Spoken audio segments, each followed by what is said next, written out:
Parade ground में आयोजित अखिल भारतीय हास्य कवि सम्मेलन में पहुंचे और जमकर ठहाके लगाए। मुख्यमंत्री ने देश के अन्य प्रांतों से पहुंचे कवियों का स्वागत और अभिनंदन किया। हास्य कवि सम्मेलन में देश के प्रख्यात कवि हरिओम पवार, दिनेश बावरा, शंभू शिखर, सुश्री अनामिका अंबर सहित अन्य कवियों ने अपनी प्रस्तुतियों से दर्शकों का दिल जीत लिया।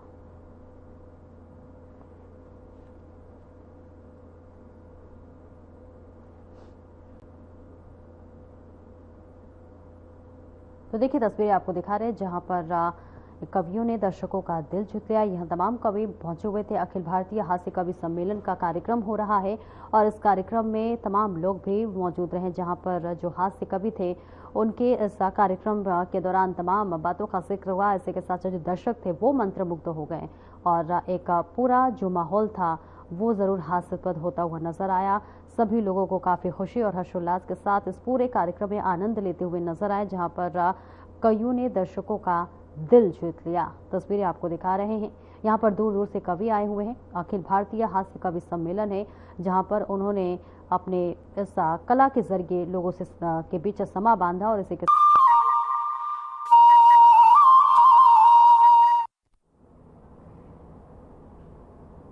नमस्कार, उत्तराखंड के बुलेटिन में आप सभी का स्वागत है। आप सभी के साथ हाजिर हूं मैं कंचन। शुरुआत करेंगे बुलेटिन की। मंगलवार को उत्तराखंड के ग्रीष्मकालीन राजधानी भराड़ीसैंण विधानसभा के पास गैरसैंण ब्लॉक के सारकोट के ग्रामीणों ने मुख्यमंत्री को जानकारी दी कि सेना के शहीद वसुदेव सिंह की माताजी श्रीमती माहेश्वरी देवी का स्वास्थ्य बेहद खराब है। इस पर मुख्यमंत्री ने तुरंत संज्ञान लेते हुए डॉक्टरों की एक टीम को यहां सरकोट भेजा, जहां डॉक्टर राजेश कैरी और डॉक्टर ज्योति ने शहीद की माताजी का स्वास्थ्य परीक्षण किया, जरूरी दवाइयां उन्हें दी। इसके साथ ही मुख्यमंत्री ने जिलाधिकारी को इस संबंध में नियमित फॉलोअप करने को कहा।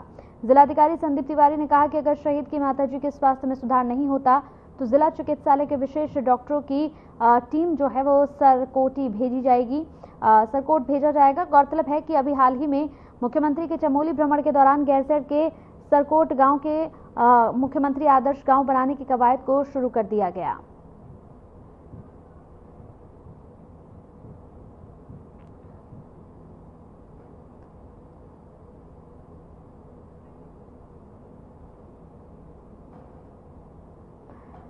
तो आपको बता दें कि शहीद की माताजी की तबीयत जो है वो अचानक से खराब हो गई, जिसके बाद मुख्यमंत्री ने इस पूरे मामले को संज्ञान में लेते हुए तमाम डॉक्टर्स की टीम को यहाँ पर तमाम विशेषज्ञों की टीम को तुरंत जाने के लिए कहा।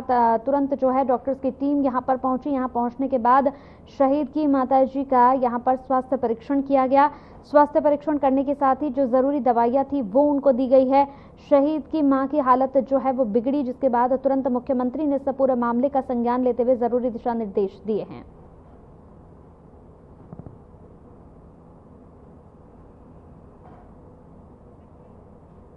देहरादून में all India Gorkha ex serviceman welfare association के वार्षिक अधिवेशन का 2 दिवसीय कार्यक्रम आयोजित हुआ। इस कार्यक्रम में सैन्य कल्याण मंत्री गणेश जोशी ने शिरकत की। इस सम्मेलन में कई राज्यों के प्रतिनिधि भी शामिल होने पहुंचे।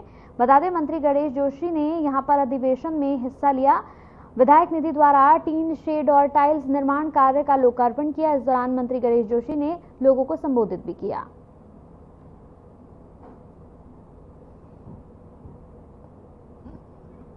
आज all India Gorkha assessment association के नवनिर्मित फाउंडेक्स का लोकार्पण करने का यहाँ पहुंचा हूँ। आप जैसे देखें, गोरखा समाज का इतिहास वीरता का इतिहास है। जनरल मलिक शाह ने कहा था एक बार, अगर कोई व्यक्ति ये कहता है कि मैं मरने से नहीं डरता, या तो वो गोरखा है या वो झूठ बोल रहा है। ये ऐसी बहादुर कौम है क्योंकि ये संस्था एक्सेसन की वेलफेयर के लिए काम करती है और मैं भी एक पूर्व सैनिक हूं, मेरा इनसे विशेष लगाव है।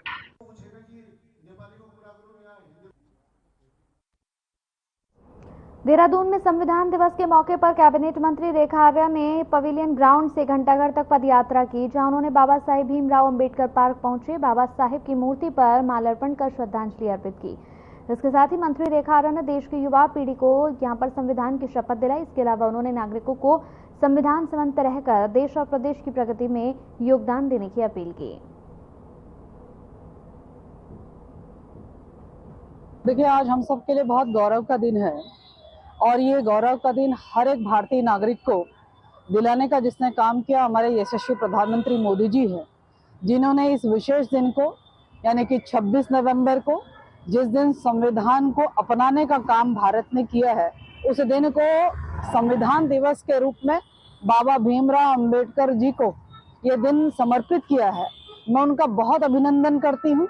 निश्चित रूप से ये संविधान रूपी ग्रंथ एक एक भारतीय नागरिक को जोड़ने का काम करता है। ये संविधान एक एक भारतीय का ग्रंथ है और ये संविधान वो है जो मानवता के धर्म को निभाने का या मानवता के धर्म को सर्वश्रेष्ठ सिद्ध करने का एक ये पूरा ग्रंथ है।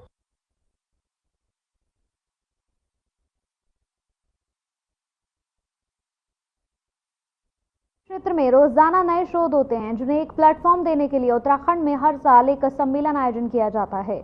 इस साल देहरादून के दून विश्वविद्यालय में 28 नवंबर से 30 नवंबर यूकास द्वारा आयोजित कराया जाएगा। देहरादून में होने वाले इस 19वें उत्तराखंड राज्य विज्ञान एवं प्रौद्योगिकी सम्मेलन में देश के जाने माने शोधकर्ता और राज्यों के युवा छात्र हिस्सा लेंगे। इस सम्मेलन में राज्यपाल और मुख्यमंत्री सिलक्यारा हादसे के 1 साल पूरे होने पर पूरे घटनाक्रम पर लिखी गई एक पुस्तक का विमोचन करेंगे। कार्यक्रम में जल संचय और सर्वधन हिमालय क्षेत्र में आने वाली बाढ़, भारतीय ज्ञान और संस्कृति के साथ डिफेंस जैसे महत्वपूर्ण बिंदु शोधकर्ता चर्चा करेंगे। आयोजकों का कहना है कि सम्मेलन के जरिए युवा साइंस के क्षेत्र में किए जाने वाले अभूतपूर्व शोध पर शोधकर्ताओं से चर्चा होगी।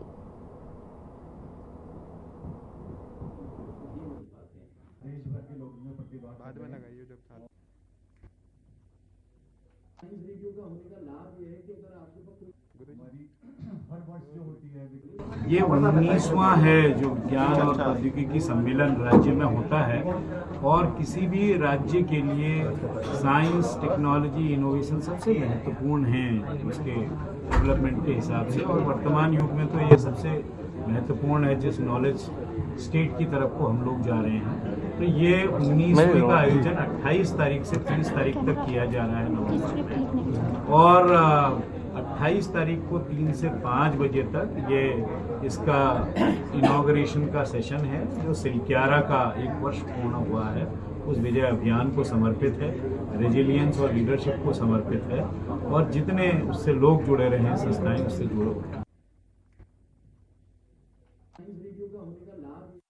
धूमधाम के साथ मनाया गया। मसूरी में कांग्रेस के कार्यकर्ताओं ने पूर्व विधायक जोत सिंह गुनसोला के नेतृत्व में अंबेडकर चौक पर इकट्ठा होकर भारत रत्न बाबा भीमराव अंबेडकर की मूर्ति पर माल्यार्पण कर बाबा साहेब के नाम के नारे लगाए। इस मौके पर सभी ने संविधान के महत्व पर प्रकाश डाला। इस दौरान पूर्व विधायक जोत सिंह गुनसोला ने कहा कि लोकतांत्रिक राष्ट्र के लिए संविधान देश के नागरिकों के अधिकार और कर्तव्य को तय करता है, साथ ही सरकार के विभिन्न अंगों के अधिकारों और कर्तव्यों को परिभाषित करता है। संविधान किसी भी देश की शासन प्रणाली और राज्य को चलाने के लिए बनाया गया एक दस्तावेज होता है और संविधान की जरूरत को महसूस करते हुए आजादी के बाद भारत में भी संविधान को अपनाया गया।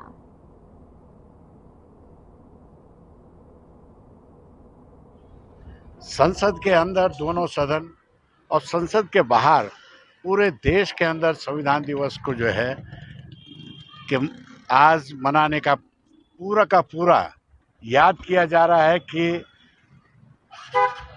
1949 के अंदर संविधान सभा ने संविधान समिति ने एक दस्तावेज तैयार किया। उस दस्तावेज को तैयार करने के बाद आज संविधान दिवस के रूप में उसको जो है सामने रखा गया और 26 जनवरी 1950 को इसको लागू किया गया। इस संविधान सभा में 41 लोग जो हैं इसके सम्मानित सदस्य थे। डॉक्टर भीमराव अंबेडकर जो है इसके सम्मानित चेयरपर्सन थे। हमारा 75वां संविधान दिवस है। आज के दिन 26 नवंबर 1949 को जब हमारा संविधान बनकर तैयार हुआ तो उसे अपनाया गया था। लागू वो 26 जनवरी 1950 का हुआ। संविधान के साथ जो छेड़छाड़ हो रही है, संविधान के साथ जो खिलवाड़ किया जा रहा है, उसको लेकर कांग्रेस के जो प्रदेश नेतृत्व है उसने एक निर्णय लिया है कि आज से लेकर पूरे 60 दिन तक 26 जनवरी तक संविधान दिवस मनाया जाएगा और हर 10-15 दिन में नुक्कड़ सभाएं और गोष्ठियां की जाएगी, जिसमें 10 मुख्य पॉइंट रखे गए हैं जिन बिंदुओं को लेकर उन पर चर्चा की जाएगी और संविधान के साथ जो आज छेड़छाड़ की जा रही है।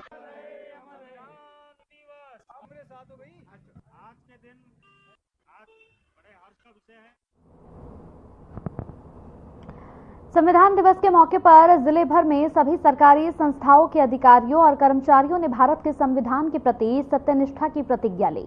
जिलाधिकारी संदीप तिवारी ने कलेक्ट्रेट परिसर में अधिकारियों और कर्मचारियों को सत्यनिष्ठा की शपथ दिलाते हुए संविधान दिवस की बधाई दी। इस दौरान जिलाधिकारी ने कहा कि हमें संविधान के लिए दिए गए मौलिक अधिकारों की रक्षा के साथ मौलिक कर्तव्यों का भी तत्परता के साथ पालन करना चाहिए। उन्होंने कहा कि देश की प्रभुता, एकता और अखंडता की रक्षा करना सबकी जिम्मेदारी है।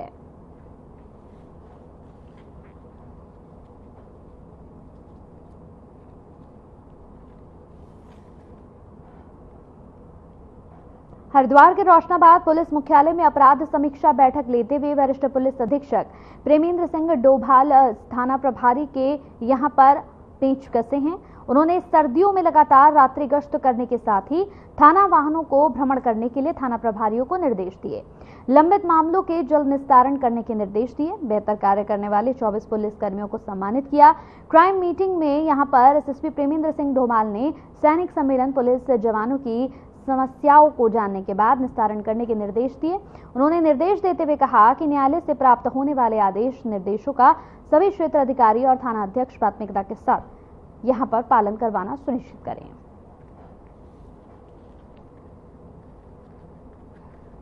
मीटिंग में अक्टूबर माह में हुए अपराधों की समीक्षा की गई थी और इसमें आगामी हमारे जो शीतकाल के समय में ट्रैफिक की जो व्यवस्थाएं हैं, खासकर जो एक्सीडेंट्स हमारे बढ़े हैं उनकी भी समीक्षा की गई थी और जो शीतकाल में जो आगे घने कोहरे के टाइम में ट्रैफिक के अरेंजमेंट के साथ साथ जो हमारे पुलिसकर्मी हैं उनके द्वारा गश्त और पिकेट की चेकिंग को भी और सुदृढ़ करने की बात मेरे द्वारा इनसे कही गई है। साथ में जो हमारे पेंडिंग केसेस हैं उनके शीघ्र निस्तारण और जो हमारे वांछित या इनामी अपराधी हैं उनको पकड़ने के लिए और त्वरित कार्रवाई की जाने की स्तर पर शेष है, उनके लिए इन सभी को बताया गया है। साथ में जो खासकर हमारे जो पुलिसकर्मी हैं उनके व्यवहार को लेकर जो शिकायतें पिछले कुछ समय में मिली हैं उसको लेकर भी इनको सबको बताया गया कि व्यवहार हमारा सभी कर्मियों का संतुलित होना चाहिए। शहर में यातायात व्यवस्था दुरुस्त करने और जाम की स्थिति से बचने के लिए शहर के बाहर बाईपास मार्ग बनाए जाते हैं, मगर जब बाईपास मार्ग का इस्तेमाल ट्रैफिक के बजाय वाहनों की पार्किंग के लिए होने लगे तो शहर में जाम की स्थिति समझी जा सकती है। ऋषिकेश में नटराज चौक से श्यामपुर तक हरिद्वार मार्ग को जोड़ने वाले बाईपास मार्ग की हालत को देखकर तो यही लगता है कि ये मार्ग भारी मालवाहक वाहनों की पार्किंग की वजह से परेशानी का सबब बन चुकी है। यही कारण है कि हर समय हर मार्ग और इसके बीच पड़ने वाले चौराहे हादसों को न्योता देते हैं। बीते दिनों हुए भीषण हादसे का ये भी सबसे बड़ा कारण है। तीर्थ नगरी ऋषिकेश में यातायात में सुधार के लिए योजनाएं तो बनी हैं, मगर उन पर सही ढंग से अमल नहीं हुआ। 0 जोन, नो एंट्री टाइम जैसी योजनाएं फाइलों में कैद होकर रह गई है।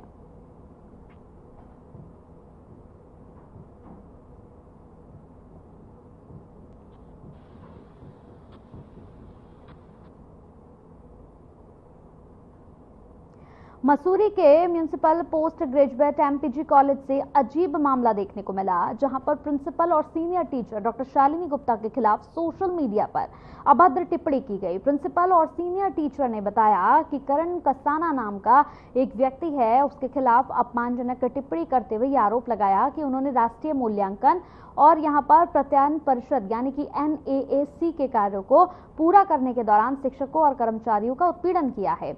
इस पोस्ट को लेकर कॉलेज में गहरा आक्रोश है। कॉलेज प्रबंधन का कहना है कि 27 दिसंबर को NAAC की प्रियर टीम का निरीक्षण कॉलेज में होने वाला है और सभी शिक्षक और कर्मचारी मिलकर कॉलेज की तैयारी को सफलतापूर्वक पूरा करने में लगे हुए हैं। बावजूद इसके कुछ असामाजिक तत्व इस कार्य को बाधित करने की कोशिश कर रहे हैं। आपको बता दें कि कॉलेज स्टाफ ने IT सेल, मसूरी कोतवाली और स्थानीय प्रशासन से शिकायत कर असामाजिक तत्वों के खिलाफ कार्रवाई की मांग की है।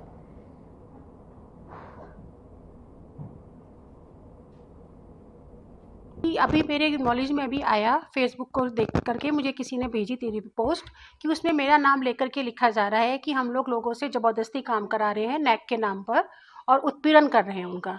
यह बिल्कुल एक गलत बात है। हमने किसी से ज़बरदस्ती काम नहीं कराया। महाविद्यालय को जो काम कर रहे हैं ये पूरे महाविद्यालय परिवार के लिए और स्थानीय छात्र छात्राओं के लिए हो रहा है। नैक एक राष्ट्र ये पूरे ऑल ओवर इंडिया कराना कंपलसरी है। ये सिर्फ मसूरी में या हमारे कॉलेज में ही नहीं हो रहा है, पूरे उत्तराखंड में और पूरे भारत में कंपलसरी है। इसका सीधा सीधा असर हमारे महाविद्यालय की गुणवत्ता और हमारे जो स्टूडेंट जो पढ़ रहे हैं, हमारे जो स्थानीय छात्र हैं, उनके भविष्य से संबंधित है।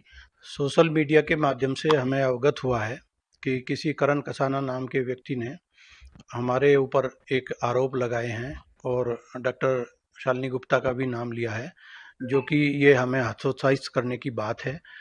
IIQA, SSR और DVV हमने नैक का सफलतापूर्वक कर लिया है। 26-27 दिसंबर को हमारी डेट सुनिश्चित है। उसमें हम एकजुट होकर के लगे हुए हैं, लेकिन कुछ असामाजिक तत्व हैं जिन्होंने हमारे कार्य को बाधित करने का दुस्साहस किया है। हम इससे मैं चाहते हैं कि शासन प्रशासन से उचित कार्रवाई हो।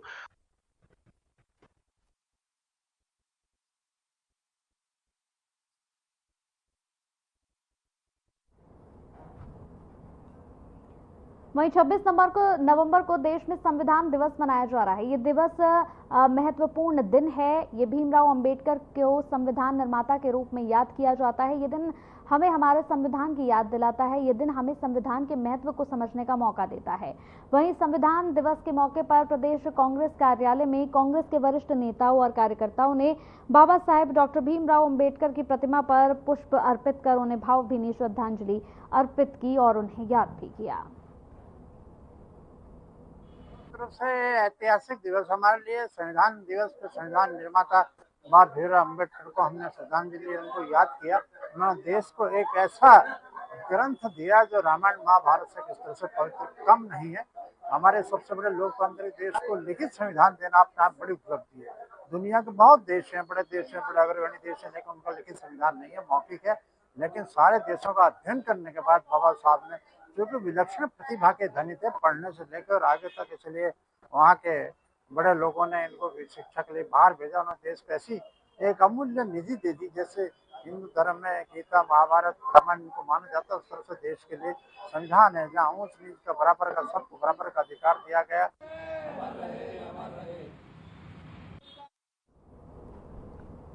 देहरादून जू में अब वन्य जीव प्रेमियों के लिए बाघ के दर्शन सुलभ होंगे। चिड़ियाघर प्रशासन ने यहां मौजूदा बाघबाड़ी को आम जनता के लिए खोल दिया है। इसका उद्घाटन वन मंत्री सुबोध उनियाल ने किया। इसमें कॉर्बेट से लाए गए 2 बाघों को रखा गया है। पहली बार दून जू में बाघ लाए गए हैं, जिन्हें 2 अलग अलग बाड़ों में रखा गया है। करीब 5 महीने से जू के रेस्क्यू सेंटर में ये बाघ रखे गए थे, लेकिन सेंट्रल जू अथॉरिटी से इनको डिस्प्ले की परमिशन नहीं थी। अब परमिशन मिलने के बाद इनको जू के बाड़ों में आम लोगों के लिए डिस्प्ले कर दिया गया है। जो सेंट्रल जू अथॉरिटी है उसकी जो नियम है उसके तहत इस बाड़े का हमने निर्माण किया और उसके बाद बाकायदा ये जो 2 बाघ यहाँ पे थे, जिसमें एक जो है जिसको 26 फरवरी को CWL उत्तराखंड की स्वीकृति के बाद यहाँ लाया गया था, और ये धनी बांगर गोलापार हल्द्वानी तराई ईस्ट से 23 फरवरी को उसको यहाँ लाया गया था। और इसी तरह दूसरा जो D5 है वो 4 वर्ष 9 महीने का, और उसको धनगढ़ी सरदुली रेंज से 16 फरवरी 23 को यहाँ लाया गया था। और इन दोनों को बाघों को यहाँ लाने के बाद हम लोग लगातार प्रयास कर रहे थे कि CJD की में परमिशन मिले। खबर उधम सिंह नगर जिले के बाजपुर से है, जहां 2 पक्षों में मारपीट हो गई। घटना में दोनों पक्षों के कई युवक घायल हो गए। युवकों के बीच हुई मारपीट का CCTV फुटेज सोशल मीडिया पर जमकर वायरल हो रहा है। बताया जा रहा है कि 2 दिन पहले हथियारों के साथ डीजे पर डांस करने के विरोध को लेकर 2 पक्षों के बीच में विवाद हो गया था, और इसी विवाद की रंजिश में कार सवार दर्जन भर युवकों ने बाइक सवार 2 सगे भाइयों को रास्ते में घेरकर हमला कर दिया। दोनों ने करीब 2 किलोमीटर तक दौड़ लगाकर किसी तरह अपनी जान बचाई। हमलावरों ने उनकी बाइक भी पूरी तरह से क्षतिग्रस्त कर दी। लोगों ने घायल भाइयों को सरकारी अस्पताल में भर्ती कराया। इस घटना के बाद आरोपित मौके से फरार हो गए। तस्वीरें देखिए सोशल मीडिया पर, ये लगातार वायरल हो रही हैं।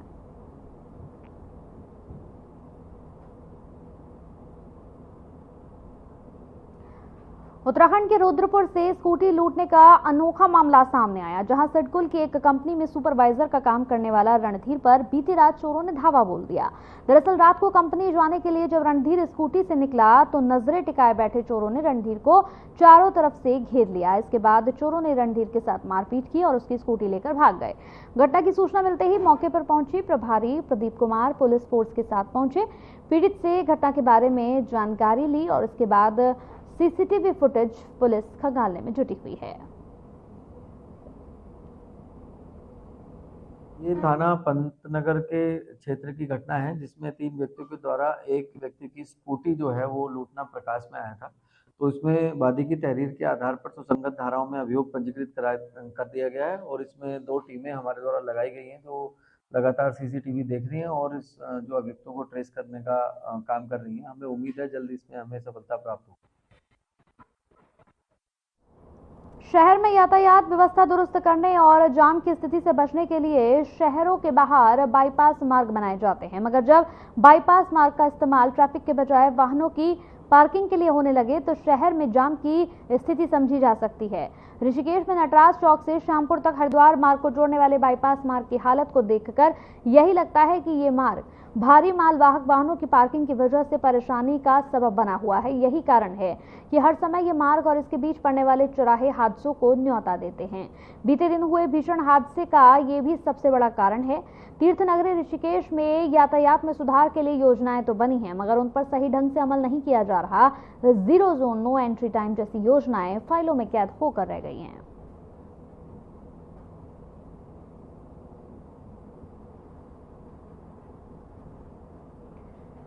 उत्तराखंड में सख्त भू कानून बनाने के लिए लंबे समय से मांग उठ रही है और इसी बीच विपक्ष सरकार को इस मुद्दे पर घेरती हुई नजर आ रही है। विपक्ष सरकार पर भू कानून नहीं लाने का आरोप लगा रही है, साथ ही वो सरकार पर जनता को गुमराह करने का आरोप लगाकर कटघरे में खड़ा करने की कोशिश भी कर रही है।